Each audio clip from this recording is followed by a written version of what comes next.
Би сакал да поразговараме околу трите тези кои што упорно 2 дена ги форсирате од оваа говорница, тој околу бојкотот, односно дека референдумот не бил успешен. Второ, околу тоа дека нема повеќе да постои во уставот македонски јазик и македонски народ. И трето, околу заштитата која што упорно ја барате. Го разбираме мотивот зошто го барате тоа, меѓутоа сакам да ве уверам или да се обидам да ве уверам дека тоа всушност постои и во договорот и фактички во секој текст на амандманите кои што се предложени. Вашата политичка партија секогаш имала според мен апсолутно исправен став да ова решение се верификува на референдум. И тоа било став на сите политички партии од самото самостојување.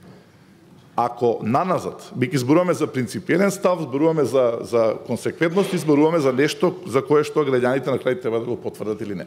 Ако наназад сте се повикувале дека мора да има референдум за ова прашање, тогаш кога во моментот кога сте вие опозиција, а друга партија или друга коалиција на власт го распишува тој референдум, вие излегувате со став дека тој референдум треба да се бојкотира.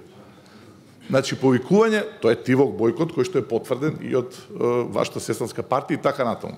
Не навлегувам во мотивите зошто го правите тоа, зборам за еден став кој што се менува со текот на времето.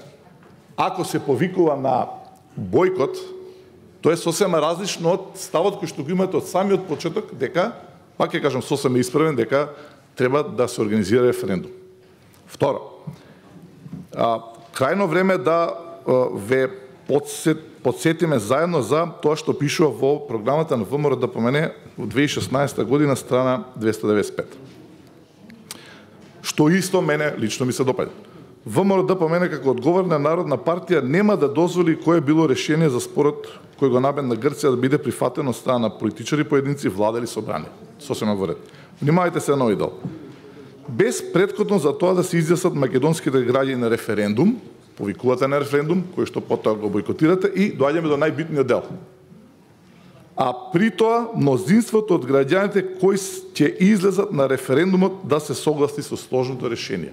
Мнозинството од граѓаните кои ќе излезат на референдумот. Програмата не е устав. Јас се надам дека сите ние се држиме до програмата. Ако се откажуваме од програмата, тоа е друг став. И тоа е легитимен, но треба да го знаеме. Ние значи дека се повикуваме за ставот на оние граѓани кои што ќе излезат. Нормално кажуваме за ставот на оние граѓани кои што се заинтересирани. Тие граѓани што излегле, тие се граѓаните што сакаат да го дадат својот став. Тука имаме идентичен став. И ако тие што излегле 91% се изјасниле про овој договор, тогаш треба да го потврдиме сето тоа.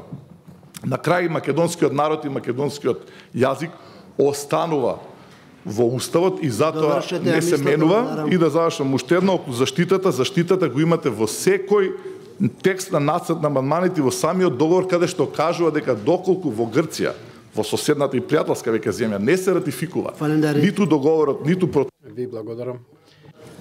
Ова што го зборуваме денеска нема да стапи на сила. Значи заштита има.